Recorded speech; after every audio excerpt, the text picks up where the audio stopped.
আমাদের এই বিস্তীর্ণ পৃথিবীতে রয়েছে বিশাল বনভূমি, যেখানে হাজার হাজার গাছপালা ও হাজার হাজার প্রাণীরা বসবাস করে। আর আমাদের এই পৃথিবীতে এমনও কিছু বনাঞ্চল রয়েছে যেখানে আজও পর্যন্ত মানুষ পৌঁছাতে পারেনি।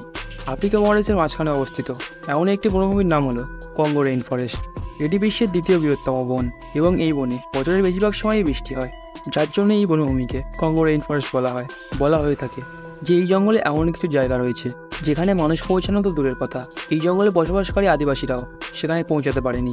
আজকের ভিডিওটি খুবই রহস্যময় হতে চলেছে, তাই ভিডিওটি শেষ পর্যন্ত দেখার অনুরোধ রইল। চলুন শুরু করা যাক। বলা হয়ে থাকে যে এই বন এতটাই ঘন যে অনেক জায়গায় সূর্যের আলো 1% পর্যন্ত পৌঁছাতে পারে। এই বনটি সকল প্রকার প্রাণীর জন্য উপযুক্ত নয়, কিন্তু কিছু কিছু প্রাণীর জন্য আবার উপযুক্ত স্থান, যার কারণে এখানে বিভিন্ন ধরনের প্রাণীর দেখা পাওয়া যায়। এই বনটিতে এমন কিছু আছে যা আপনাকে অবাক করবে। এই বনটিতে একটি দুটি নয় 5টি জাতীয় উদ্যান আছে। এই জাতীয় উদ্যানগুলিতে বিভিন্ন ধরনের প্রাণী দেখা যায়, যে প্রাণীগুলি হয়তো আর অন্য কোথাও পাওয়া সম্ভব নয়। বলা হয়ে থাকে যে আমাজন জঙ্গলের পরে যদি এমন কোনো ঘন জঙ্গল হয়ে থাকে সেটি হলো কঙ্গো রেইন ফরেস্ট।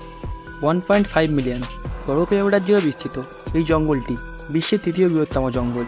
আর এই কঙ্গো বনের মাঝ দিয়ে বয়ে চলেছে কঙ্গো নদী, যার দৈর্ঘ্য প্রায় 7400 কিলোমিটার এবং এটি আফ্রিকার সেকেন্ড লার্জেস্ট রিভার এবং বিশ্বের প্রথম গভীরতম নদী। এই নদীকে ঘিরে রয়েছে অনেক অজানা রহস্য। এখানে কিছু বিপজ্জনক ও ভয়ঙ্কর প্রাণী বসবাস করে। 2005 সালে একটি নৌকা নিয়ে 5 জন মহিলা এসেছিল এই কঙ্গো নদীতে এবং তাদের ভিতর একজন নৌকা থেকে পড়ে গিয়েছিল। অবাক করার বিষয় হলো তারপর আর তার কোনো সন্ধান পাওয়া যায়নি।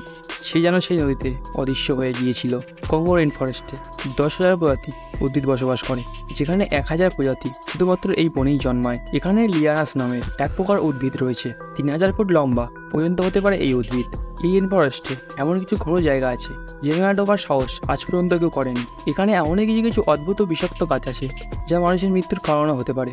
বৈজ্ঞানিকরা গবেষণা করে এই জঙ্গলে নতুন একটি গাছের প্রজাতির সন্ধান পেয়েছে, যে গাছটি তার নিজের অবস্থার পরিবর্তন করতে পারে, আর এর নাম দেওয়া হয়েছে ওয়াকিং ট্রি।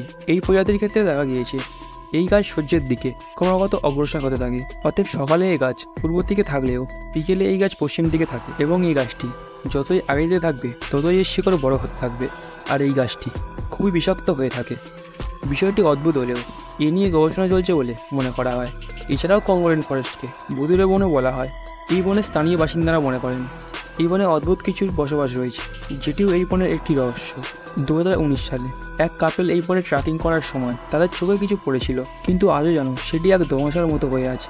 জীববৈচিত্র্যের অরণ্য এই রেইন ফরেস্ট।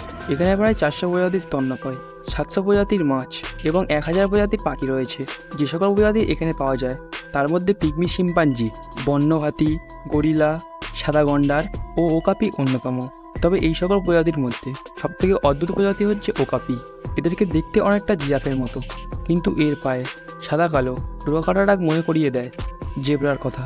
এই পেয়ারটির প্রধান খাদ্য হলো ঘাস, ফলমূল, ছত্রাক ইত্যাদি। আর এরা এমন কিছু কিছু প্রজাতির গাছ খায় যা মানুষের জন্য বিষাক্ত।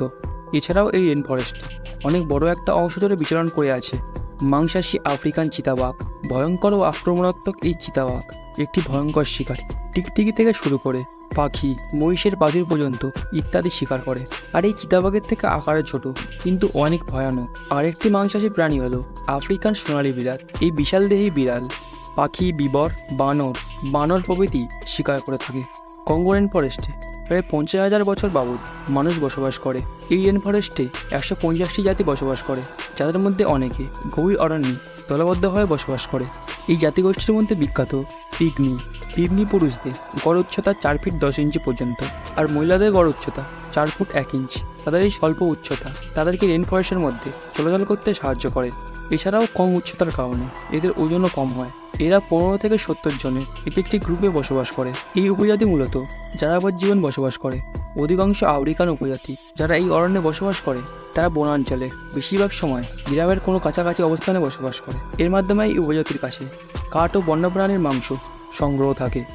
দিন দিন এই জঙ্গলের ভিতরে রাস্তা তৈরি হয়, এখানে শিকারীর সংখ্যা বেড়েই চলেছে। এই জন্য এই রেইন ফরেস্টে বসবাস করা বিভিন্ন প্রাণীর জন্য তাদের জীবন খুবই ঝুঁকিপূর্ণ হয়ে চলেছে।